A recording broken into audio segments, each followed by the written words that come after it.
pessoal, tudo bem? Esse é Veton no ar, mais um programa incrível para você que está vendo a gente aí no YouTube, no Deezer, no Spotify e no Portal Super Varejo. E hoje aqui um bate-papo, de primeira, um tema que interessa muita gente do varejo ou fora dele. Esse também vai interessar as mulheres. Vou pedir para minha convidada, nunca veio aqui, primeira vez aqui na SV Taon, prazer. Olhe as credenciais dela, vocês vão ver que a gente está ficando importante. Tudo bem? Tudo bom? Pedi para você se apresentar. Obrigada, pessoal. Obrigada por essa oportunidade. Meu nome é Andréa Ramos. Eu sou uma pessoa especialista em governança, em gestão, em estratégia. Já tenho aí um legado importante de um determinado tempo. Sou TEDx Speaker. Também já saí na Forbes como destaque empreendedora de sucesso na pandemia.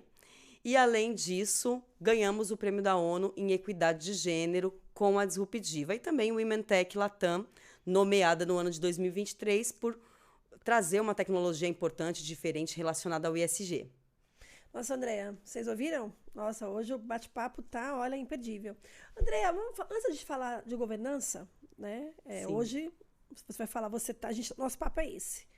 Me fala, conta um pouquinho de como você chegou na governança. Com certeza. Acho que é importante contar. Como a Disruptiva chegou na governança. Exato. Né? Esse tema. Exato. Na verdade, a gente começou olhando já sob a ótica de governança para equidade de gênero e diversidade. Lá atrás, há cerca de mais ou menos uns 6 anos e meio, 7 anos, a gente começou a olhar esses fatores e começou a discutir dentro de conselho quais seriam as políticas melhores para que a gente pudesse elevar o número de pessoas diversas dentro das companhias.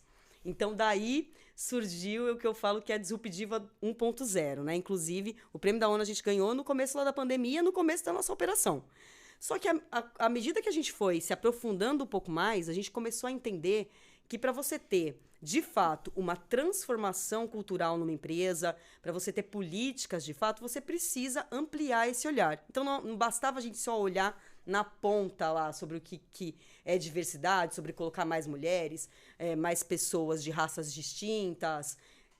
Isso ficou uma coisa muito paralela perto do que a gente gostaria de fazer. O que a gente queria era mudar o cerne mesmo da companhia. E aí foi que a gente fundou, a gente desenvolveu, né, um estudo voltado primeiro à maturidade de ESG e depois maturidade de gestão como um todo. Então, hoje, a gente já começa a olhar a operação, a fazer um diagnóstico como um todo para entender em que momento que aquela companhia está e que momento que aqueles sócios e qual maturidade, né, dos executivos que estão atrás daquela operação tem para apresentar no mercado. E, em função disso, a gente olha os outros desenvolvimentos que precisa para que aquela empresa ela tenha um patamar melhor, para que ela tenha uma qualidade de receita melhor, para que ela tenha um ROI melhor, um retorno sobre operação melhor.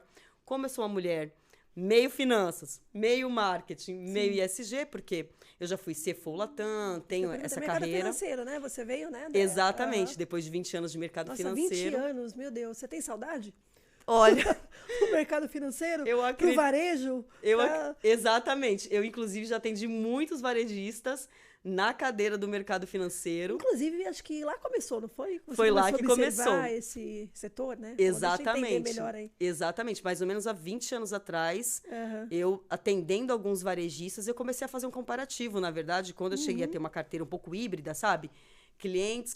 Empresas que têm uma menor maturidade com governança com as empresas que têm maior maturidade, eu comecei a fazer um comparativo. Nossa, por que essa empresa ela dá um resultado melhor do que essa aqui, sendo que, teoricamente, eles estão no mesmo patamar? E, muitas vezes, é em função da governança mesmo, da maturidade que aquela empresa tem, da gestão estratégica que aquela empresa consegue colocar no negócio, desde o dia a dia, até numa configuração um pouco mais sofisticada. Como eu trabalhei muito em banco, a gente sabe muito bem que o preço do dinheiro, ele depende do jeito que você olha para a sua operação.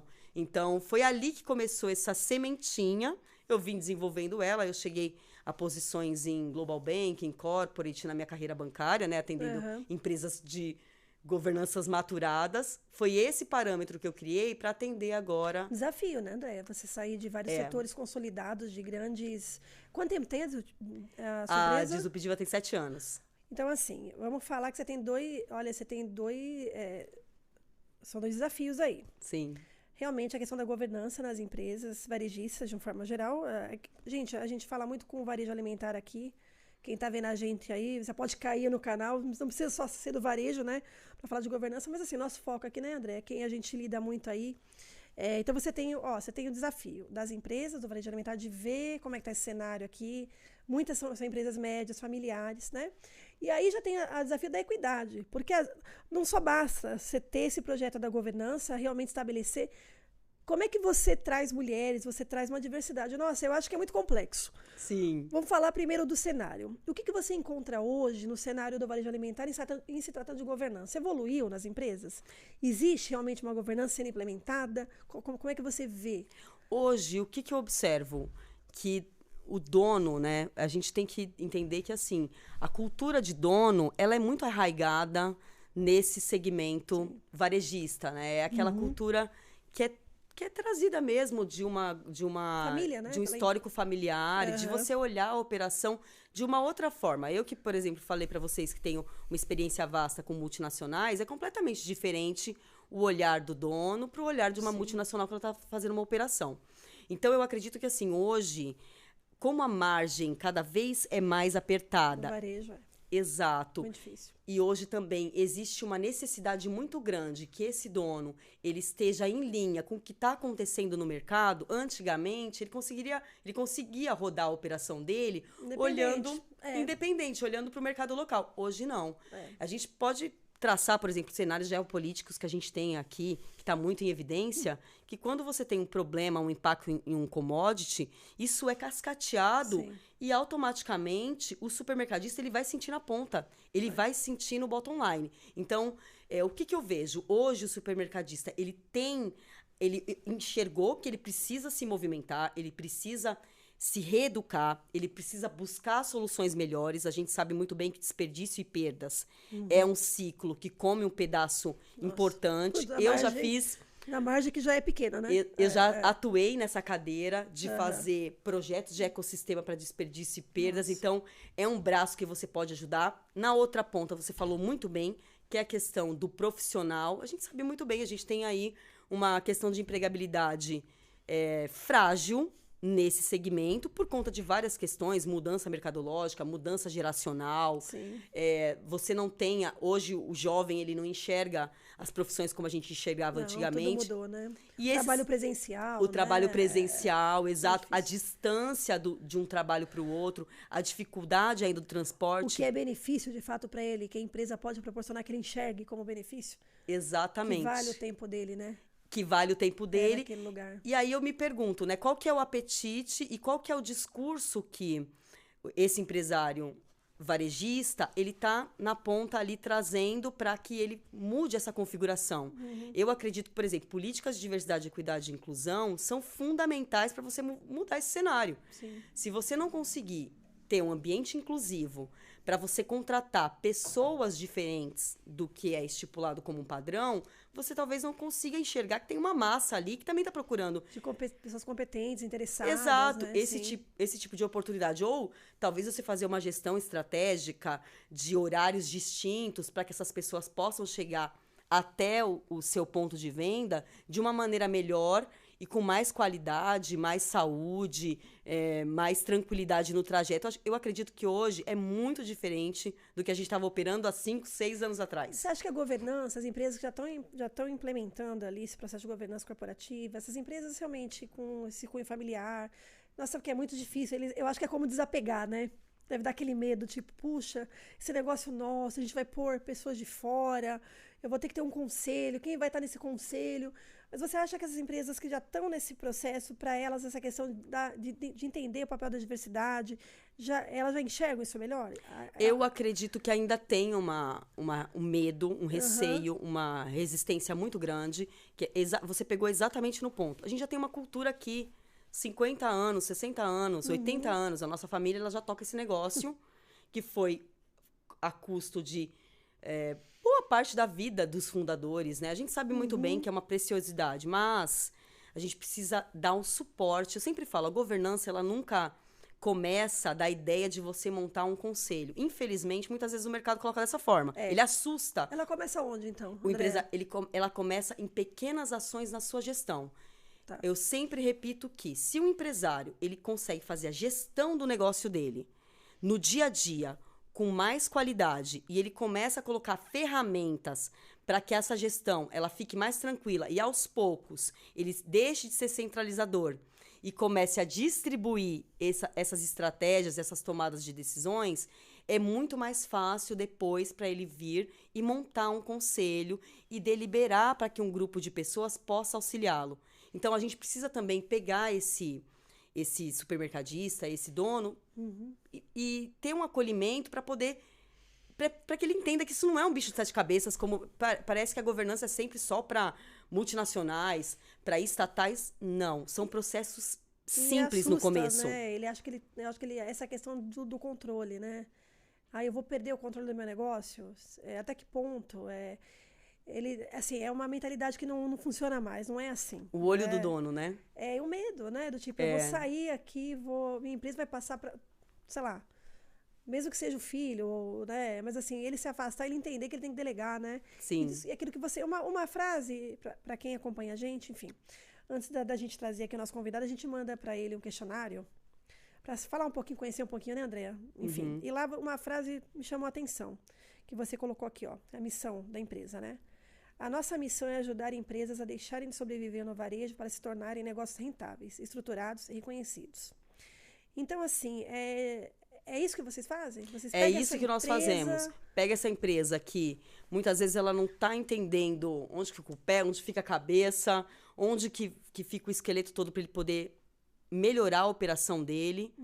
A gente já começa a diagnosticar quais são os gargalos dessa operação, e eu digo gargalo em todas as esferas. A gente precisa olhar a operação como um todo, desde a parte financeira, que a gente sabe muito bem, que é uma das partes mais sensíveis que a gente tem em qualquer tipo de operação, principalmente no varejo, como eu falei, que tem essa questão do ajuste fino ali da margem, até a operação dele do dia a dia, o posicionamento que ele tem no mercado. Eu questiono muito as operações que eu vejo no varejo, porque a gente sabe muito bem que eles perderam, alguns varejistas, os menores, os familiares, perderam bastante protagonismo ao longo do tempo, até por essa questão de não ter um olhar um pouco mais criterioso de o que nós somos ali naquela geografia que a gente atua e para onde que a gente vai se a gente continuar dessa forma que a gente está operando. A gente sabe muito bem que, assim, o negócio do varejo em si, ele é um negócio do regional que abre portas para outras grandes oportunidades. Então, se ele não tiver esse cuidado de olhar a operação em todos os pilares importantes, e aí, de novo, né? Olhar a gestão que ele faz, desde o dia a dia até a tomada de decisão estratégica. Será que eu estou observando mesmo qual é o nível de profissional que eu tenho na mão? Será que eu tenho aqui dentro da minha empresa já um plano sucessório? Não só pensando na cadeira ali do presidente da empresa ou do conselho, mas o sucessório mesmo, o cara que sabe fazer muito bem algum tipo de entrega de serviço, que é o diferencial do estabelecimento dele. Será que ele está ensinando isso para um outro? Será que se esse funcionário faltar, alguém vai conseguir suprir essa demanda? Se ele se afastar, o próprio dono, né? Sei lá, acontece alguma coisa, ele não pode mais trabalhar. Exato! Ele morre, né? Quantos donos a gente não conversa e ele fala assim, Andréia, se eu tirar um domingo, se eu tirar um domingo, não, nem morrer, se eu tirar um domingo para ficar cuidando dos meus filhos ou ter um dia de lazer, o meu estabelecimento vai parar. Eu tenho prejuízo. Eu tenho prejuízo. Eu acredito. Se ele tivesse essa mentalidade até agora, no mercado que a gente tem hoje, não dá. Até a título de saúde mental ele não aguenta, porque vai ficar uma situação muito sobrecarregada.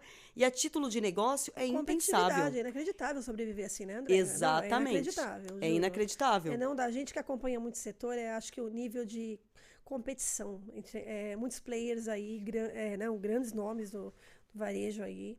Então, assim, é que eu acho que eles te engolem. Sim. Então, assim, essas empresas estarem... É porque acho que as grandes redes varejistas do estado de São Paulo realmente são redes muito bem estruturadas, né? Exatamente. Mesmo tendo esse cunho que, nascendo familiares, realmente elas estão procurando essa, né? Sim. Agora, uma outra pergunta, viu, Andréia? Quando você vai ali para o varejo, hoje você está com foco aí, né? seu foco ali é no varejo. Exato. O desafio de compor o conselho. Quais são as barreiras? Você começou o processo de governança, tá? Sim.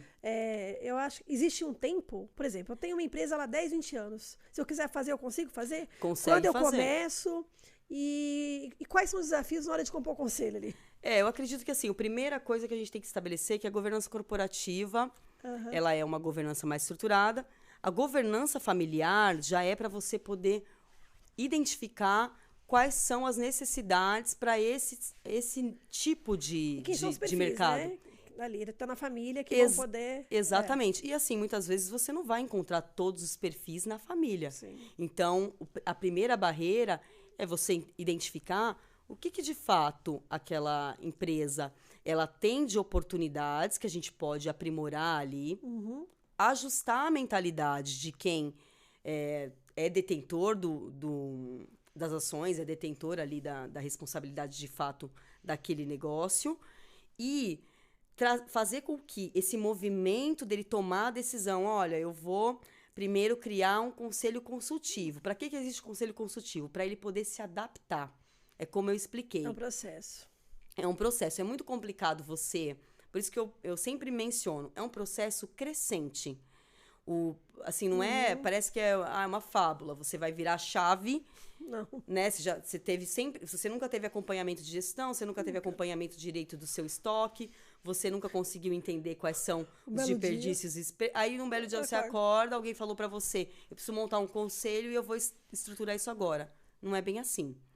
A gente vai precisar passar por alguns processos de entendimento, de acomodação. A gente tem que entender que nós somos pessoas. A gente tem crenças, a gente tem cultura que a gente traz, às vezes até inconsciente. A gente tem que, primeiro, ajustar esse fator, colocar uma tranquilidade maior nesse processo, entendendo que é benéfico mesmo.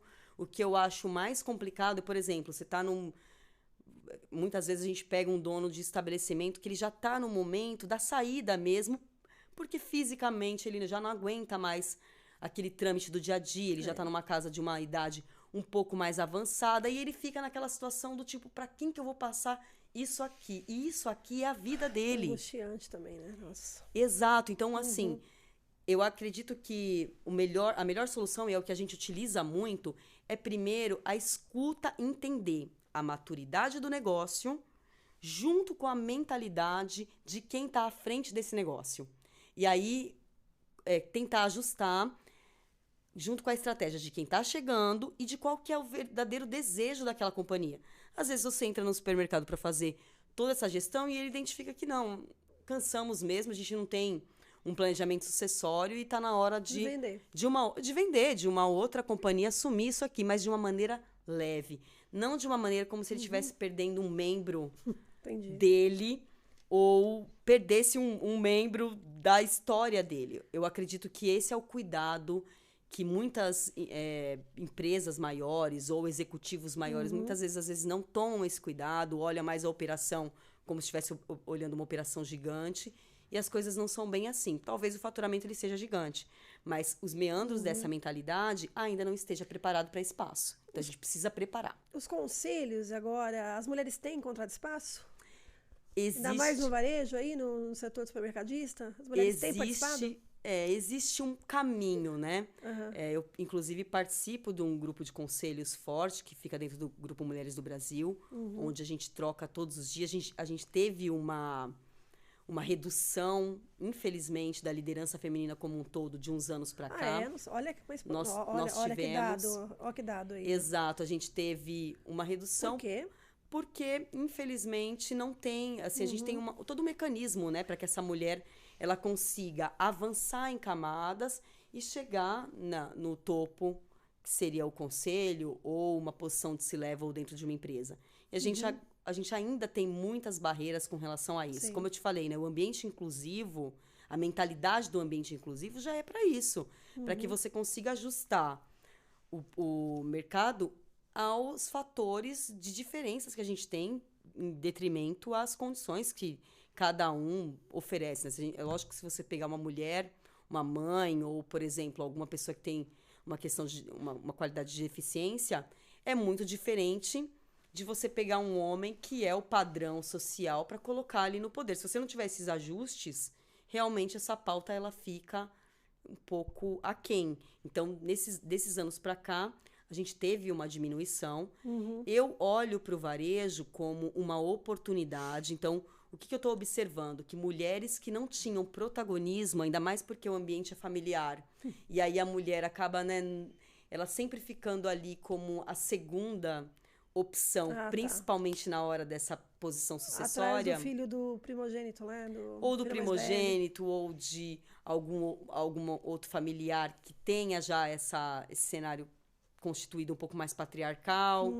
Tem essas questões, como eu te falei, é de mentalidade. Então, hoje eu já observo que existe um movimento que é a mulher se desenvolver, mas ela falar também. Agora elas estão conseguindo, aos poucos, levantar o braço e falar, não, mas espera aí, eu sou capaz, eu né? sou capaz. Tenho Se você me desenvolver, talvez eu possa sentar nessa cadeira. E quantas filhas de donos de supermercadistas, quantas irmãs poderiam estar fazendo esse trabalho de uma maneira até um pouco melhor?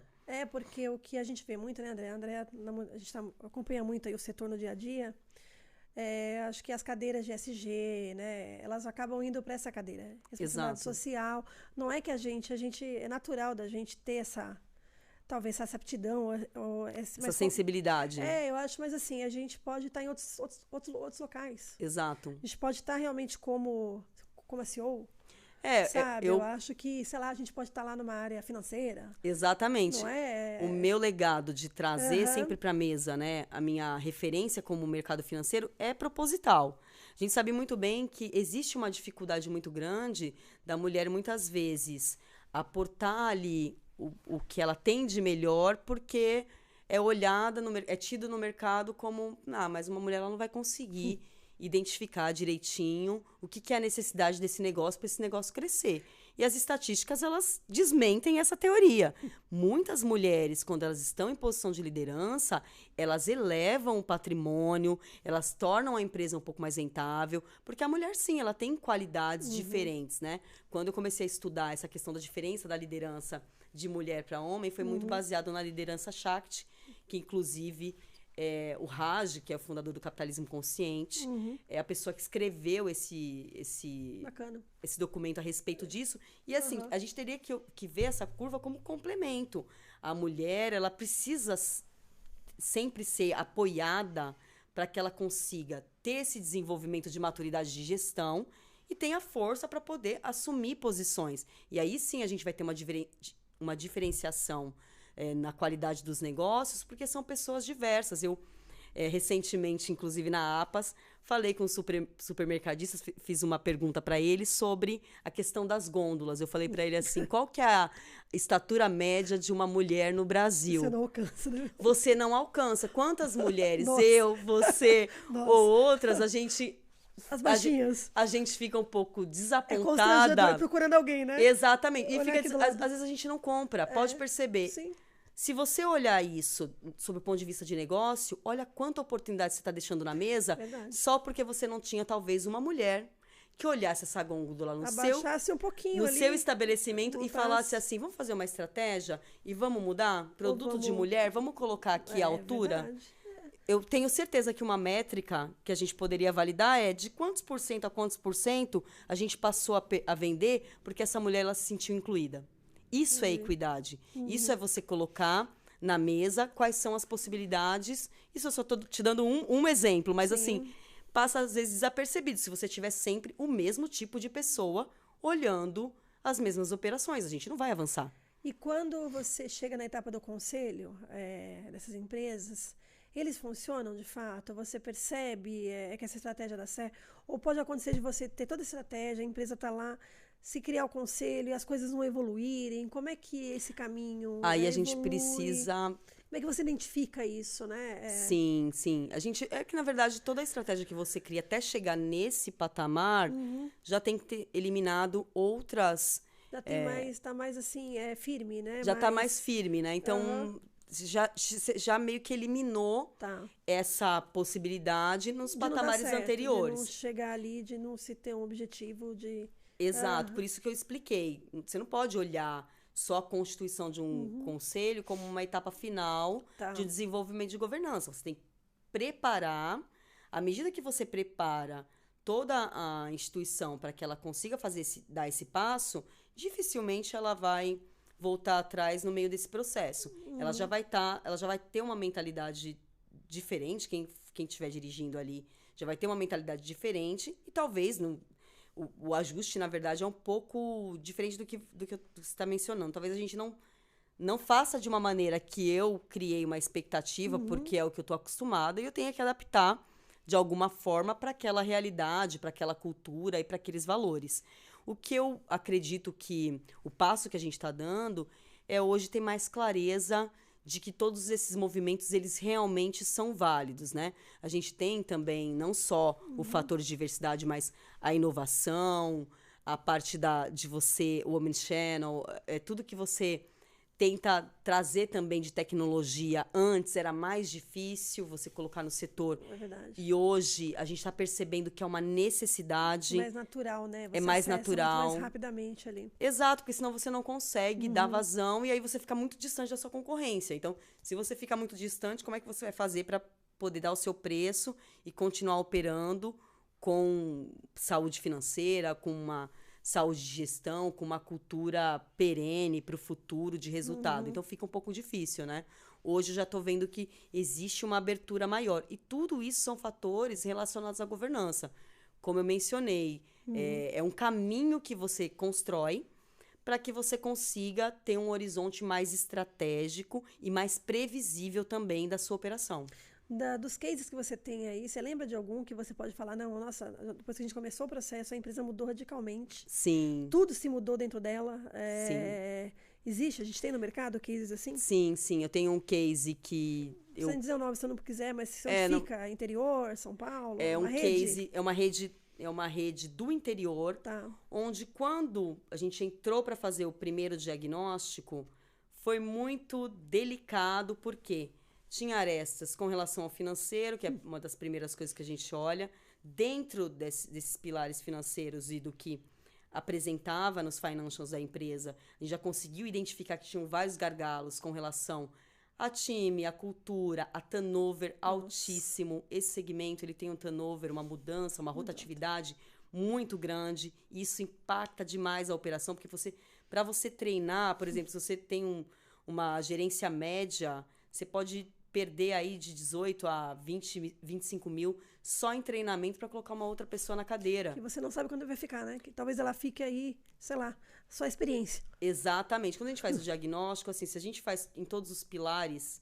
que são os principais de uma companhia, é delicado você jogar isso no colo de quem está fazendo a gestão de uma vez. Então, nós preferimos sempre fazer em doses para que você vá avançando nessa maturidade junto da empresa. Mas, assim, a gente tem um dos cases, né, um que eu gosto de citar, é esse desenvolvimento que foi feito paulativamente. Então, primeiro na parte de finanças e gestão estratégica, depois na parte de posicionamento, precificação e, principalmente, a introdução de políticas de diversidade, equidade e inclusão. Você vai fazendo por etapas. Por etapas. Que eu falo, ganchinhos, né? Exatamente. Por guarda-chuvas. E aí você também, além de você desenvolver o todo da companhia, você vai desenvolvendo também quem está liderando cada espaço. Entendi. E aí, no final, você tem uma configuração muito melhor do que você tinha antes, e você começa a fazer uma manutenção recorrente ali para você chegar num patamar melhor. Então, é mais ou menos por aí o trabalho. Nossa, é realmente formiguinha. É de formiguinha. E quando você chega no guarda-chuva de equidade e diversidade, algumas não tem, né? Não tem a menor ideia. Vamos citar aqui nomes, não é, né? A gente não está aqui, mas eu imagino que muitas empresas nem saibam o que é isso, né? Na não prática. sabe, mas nós pegamos um estabelecimento que... Só existem as cotas. Alguns só conhecem as cotas que têm que ser preenchidas, né? Exato. A gente pegou um estabelecimento onde precisava de profissional... Na própria região, como eu falei, ainda mais esse setor, né? Muito regional. A própria região tinha demanda de profissionais que poderiam ser contratados. A gestão da companhia, do supermercado, neste caso, ele não ia até esse público para fazer a contratação, porque ele não tinha conhecimento de como que ele poderia chegar no mercado para poder contratar esse pessoal, treinar, deixar aquele ambiente mais propício para você poder mudar, inclusive, a cultura da empresa. Não é só uma contratação. Nossa. É uma mudança de cultura. Não adianta nada você contratar um profissional, ele não vai ficar nem 10 dias, nem 15 dias, nem um mês no seu estabelecimento. Você precisa mexer na cultura para receber esse profissional diferente do que você está acostumado. Aí sim, ele começa a dar resultado. E aí sim você começa a entender um pouco melhor. A governança, para ela mexer nessa cultura, talvez você traga pessoas para a empresa com outras visões, é isso? Exatamente. Que se mistura desde com as a pessoas base que estão ali. até o topo. Entendi. Então, é porque todo senão não essa... é possível. Senão não é quem possível. está só ali não consegue enxergar. Não. Às vezes o que tá ao redor, né? Exatamente. E hoje a gente observa, né, que o consumidor, ele também quer essa resposta. Ele também quer chegar num estabelecimento e ele quer se identificar com quem está... Se vê representado, é o que eu Se falo. vê representado. A gente sabe, não é? Qualquer lugar que você vai, você chega. Pode ver restaurante, o que seja. Exato. Supermercado, shopping, loja de... né? Entrou. Você sabe se você está representado ali ou não está. Exatamente. Mentira? Exatamente. Supermercado, então... Te dá até um conforto maior na hora de você tomar a decisão em consumir naquele ambiente. Principalmente supermercado. Principalmente supermercado. É o que eu Aham. ia mencionar. Você pode ter 10 bandeiras que atendem no seu bairro. Dificilmente você vai querer ir até um supermercado que não represente os seus valores ou a tratativa que você quer receber. Sim. Tanto que uma das tendências que a gente tem hoje é você ter a experiência no PDV, né? O supermercadista, ele não tinha essa visão de ter a experiência no ponto de vendas. Hoje ele já está olhando para esse lado. Qual que é a experiência que eu quero que esse meu cliente tenha? O produto é o mesmo, né, André? O produto é o mesmo. Gente, o produto, eu volto a falar, o produto é o mesmo. O seu produto está em todo lugar. Está na internet. Tá. Então, assim, é a experiência. E hoje em dia, né, a compra é híbrida. Metade você compra online, metade você vai até o estabelecimento. E ir ao supermercado hoje é buscar uma experiência acima de tudo. É isso porque aí. o produto, a gente... Passamos essa fase já. É isso mesmo. O produto é igual. É isso mesmo. E, nossa, bacana. Nossa conversa é incrível. Olha, André, a gente está caminhando para o final. Eu não queria te contar, mas você viu, passa muito rápido. Que pena, deu pra gente aqui trocar muito. Poxa, então assim, como a gente vai ter que encerrar, porque o tempo, pessoal, para quem acompanha a gente aí, passamos até já do que a gente costuma, mas o papo tá muito bom. Olha, muito bom falar com vocês. Espero te receber muitas vezes aqui durante o ano, pra gente ver a evolução aí desse trabalho, né? Sim. O que você quer deixar de recado, que seja bacana, ressaltar nessa questão da governança, da equidade, de como ela pode ajudar o varejo, não só a melhorar as margens, mas assim, olha, resolver a questão da mão de obra, né? Ele ser competitivo, porque ter realmente uma empresa onde todo mundo se sinta representado, o colaborador se sinta bem, o cliente que vai lá no supermercado se sinta bem. Por quê? O que a gente pode trabalhar? Como é que vocês vão trabalhar para isso? Eu já faço meu convite, agradeço, né, a oportunidade de estar aqui, que foi incrível. E já faço o meu convite para o segmento mesmo, né? Primeiro, a gente sabe que esse segmento ele é muito pulsante, então a primeira coisa que eu quero deixar aqui, me deixar à disposição, a Disruptiva, ela está aqui.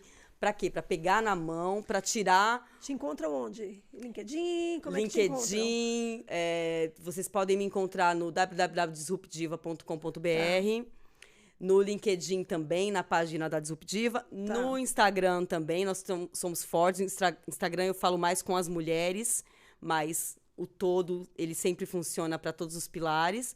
E a proposta aqui é, primeiro, tá com dificuldade? Eu sempre falo que o supermercadista, ele não é diferente de você olhar o negócio lá na frente para você tomar uma decisão. Não. Se você já está no dia a dia com dificuldades, a hora é agora de começar... Não esperar, né? Aumentar a dificuldade, né, André? Exatamente. Ajustar o seu negócio. Então, desde a gestão, a gente vai olhar para essa estratégia que você está tomando, para te ajudar a você mudar esse patamar e vai pegar na sua mão até você constituir aí essa maturidade em governança que a gente está falando aqui e que todos sonham para que você tenha uma rentabilidade, um resultado melhor e um dia a dia melhor, né? Afinal de contas, se você tiver um estabelecimento que é referência e que as pessoas gostam de ir... Seu negócio vai bem, né? Seu negócio vai bem. Né? Seu cliente vai lá. Não vai ter muito o que falar. Então, fica o convite para essa oportunidade. Seu funcionário vai continuar querendo ficar na sua empresa, né? Exatamente. Você não vai ficar com esse desespero de ter que chegar na mídia e não saber o que você faz para fazer uma contratação. E muitas vezes a resposta disso está em soluções estratégicas simples que você pode adotar para o seu dia a dia e ter um benchmark até para ajudar outros supermercadistas. E aí vocês conseguem ter, de fato, um segmento um pouco mais pujante, mais saudável e melhor para você tocar o seu negócio e também para quem vai consumir. E para ele sobreviver, né, André? Para ele ser uma empresa rentável, Exatamente. Uma empresa perene, uma empresa que realmente permaneça muito tempo aí. Sair do modo sobrevivência e ir para o modo saudável, eu tô à frente. Uma empresa saudável, uma empresa... Exato. Não é isso aí. Que às vezes você até talvez seja para o seu cliente, mas será que internamente você é também? Exato. Será que essa cultura ela tá estabelecida dentro do seu negócio? Né? E será que o seu cliente ele tá te percebendo da maneira que você se percebe? Aí que tá. Então, são várias questões delicadas, que parecem um bicho de 7 cabeças, mas na verdade não é. A gente tem uma mania de colocar as coisinhas por debaixo do tapete e achar que elas nunca vêm à tona. Não faça isso. Já viu a dificuldade? Começa a ajustar. Aos poucos, você consegue mudar o patamar do seu negócio e melhorar muito a sua qualidade de vida como empresário. Ser líder também não é fácil. Então, a gente está aí para ajudar desde esse ponto. Obrigada. Ó, tá vendo? A gente começa a falar e não para. Gente, obrigada mais uma vez aí pela audiência. Nos siga no YouTube, Deezer, Spotify e no Portal Super Varejo. E nos vemos. Até a próxima.